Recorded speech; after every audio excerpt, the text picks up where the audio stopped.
पवित्र शहर पुरी की गलियों में ना एक बड़ी ही दिलचस्प कहानी बसी हुई है। ये कहानी भगवान के एक ऐसे रूप को सामने लाती है जिसके बारे में शायद बहुत कम लोग जानते हैं। ये कहानी है एक दिव्य चोरी की। अब सवाल ये उठता है कि जो पूरे ब्रह्मांड का स्वामी हो, उसे भला चोर बनने की क्या जरूरत पड़ गई? यही सवाल इस पूरी कहानी का केंद्र है। तो चलिए आज इसी रहस्य से पर्दा उठाते हैं।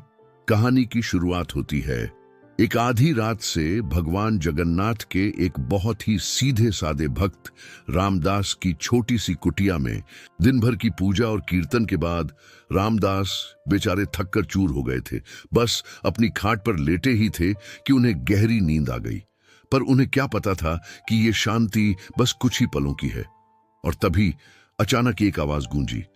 आवाज तो जानी पहचानी थी, लेकिन इस वक्त इस जगह बिल्कुल नामुमकिन सी लग रही थी। रामदास ने हड़बड़ाकर लालटेन की लौ तेज की और सामने जो देखा उससे उनके तो होश ही उड़ गए। साक्षात भगवान जगन्नाथ उनकी कुटिया में खड़े थे। रामदास तो मानो बिस्तर से गिर ही पड़े। उनके मन में बस एक ही डर था, अगर सुबह किसी पुजारी ने मंदिर का सिंहासन खाली देख लिया तो अनर्थ हो जाएगा, प्रलय आ जाएगी। और इसके बाद भगवान ने बताया कि वो आधी रात को मंदिर छोड़कर क्यों आए हैं। उनकी फरमाइश सुनकर तो रामदास के रहे सहे होश भी उड़ गए। जरा सोचिए, मंदिर में भगवान के लिए 56 भोग तैयार रहते हैं, तरह तरह के पकवान, लेकिन भगवान को वो सब छोड़कर एक बूढ़े ग्वाले माधव के हाथ का बना मक्खन खाना था। ये दिखाता है कि सच्ची और सरल भक्ति की कीमत क्या होती है। इसके बाद जो हुआ वो एक मजेदार नोक झोंक थी। एक तरफ था डरा हुआ भक्त और दूसरी तरफ थे जिद्दी।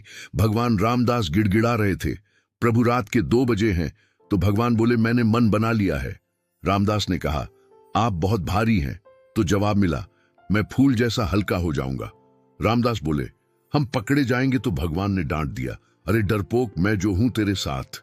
और जब रामदास फिर भी नहीं माने तो भगवान ने अपना ब्रह्मास्त्र चलाया। उन्होंने एक ऐसी मजेदार धमकी दी जिसके बाद रामदास समझ गए कि अब तो कोई रास्ता नहीं बचा है। तो बस शुरू हो गई वो अनोखी यात्रा। जरा उस नजारे की कल्पना कीजिए, एक साधारण सा इंसान अपनी पीठ पर पूरे ब्रह्मांड के स्वामी को उठाए चोरी करने जा रहा है। वाकई क्या अद्भुत दृश्य रहा होगा। और ये चोरी भी कोई मामूली नहीं थी। यहाँ तो कदम कदम पर चमत्कार हो रहे थे। पहले भगवान सच में फूल जैसे हल्के हो गए, फिर ग्वाले की कोठरी पर लगे भारी ताले को बस एक नजर से खोल दिया।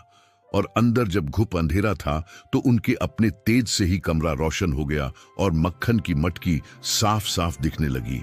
सब कुछ एकदम सही चल रहा था। मक्खन की मटकी हाथ में थी ही कि तभी एक बिल्ली ने रामदास का पैर अटका दिया और लड़खड़ाते हुए उनके मुंह से एक जोर की चीख निकल गई। और बस उसी एक चीख ने सारा खेल बिगाड़ दिया। ग्वाले की नींद खुल गई और उसकी आवाज गूंजी, कौन है वहां चोर? अरे कोई लाठी लाओ। और फिर शुरू हुई भगदड़। अब यहाँ इस पूरी घटना को समझने के लिए लीला शब्द को समझना बहुत जरूरी है। ये कोई जरूरत के लिए की गई चोरी नहीं थी। ये तो भगवान का एक दिव्य खेल था, एक लीला थी जो वो सिर्फ और सिर्फ आनंद के लिए कर रहे थे। और भागते हुए इस घबराहट में भी भगवान का मजाकिया अंदाज देखिए। रामदास की तो सांस फूल रही थी। उन्हें भगवान का वजन अचानक बहुत बढ़ा हुआ लगने लगा। जब उन्होंने शिकायत की तो भगवान हंसकर बोले, अरे ये पाप का बोझ नहीं है, ये तो मक्खन का लालच है। वो बेचारे किसी तरह अपनी कुटिया तक पहुंचे, ये सोचकर कि चलो अब सब ठीक है, हम बच गए। पर उन्हें क्या पता था कि असली कहानी तो अब शुरू होने वाली थी। कहानी अब अपने चरम पर थी।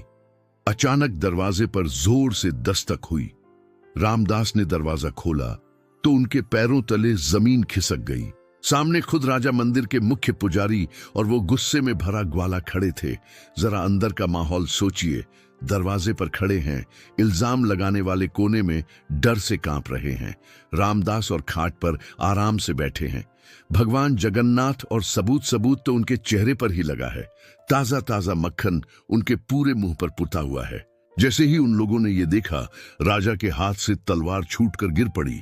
पुजारी के हाथ से पूजा की थाली गिर गई। सबका गुस्सा, शक, सब एक पल में श्रद्धा और आश्चर्य में बदल गया।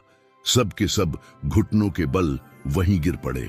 और तब जाकर सबको समझ आया, ये चोरी नहीं थी, ये तो प्रेम की, वात्सल्य की एक अद्भुत लीला थी जिसे समझने में सबने भूल कर दी थी। इस इतने गंभीर माहौल में भी भगवान अपनी शरारत से बाज नहीं आए। उन्होंने रामदास की ओर इशारा करते हुए सबसे कहा, ये रामदास तो बड़ा ही डरपोक है। पूरे रास्ते शिकायत ही करता रहा। फिर भगवान ने सबको समझाया कि एक प्यारे भक्त के हाथों से खिलाया गया वो चोरी का मक्खन उन्हें मंदिर के सोने चांदी के बर्तनों में परोसे गए 56 भोग से भी कहीं ज्यादा आनंद देता है। इस पूरी लीला के बाद रामदास ने हाथ जोड़कर जो कहा वो बहुत ही मजेदार था। वो बोले, प्रभु आपकी लीला तो आप ही जाने, पर अगली बार जब मक्खन खाने का मन करे तो कृपा करके अपने सुदर्शन चक्र को भेज दीजिएगा, मेरी कमर में अभी तक दर्द हो रहा है। तो ये कहानी आखिर में हमें एक बहुत गहरे सवाल के साथ छोड़ जाती है। अगर ईश्वर, जो खुद नियमों के निर्माता हैं, वो प्रेम के लिए नियम तोड़ने को तैयार हैं, तो फिर भक्ति का असली स्वरूप क्या है?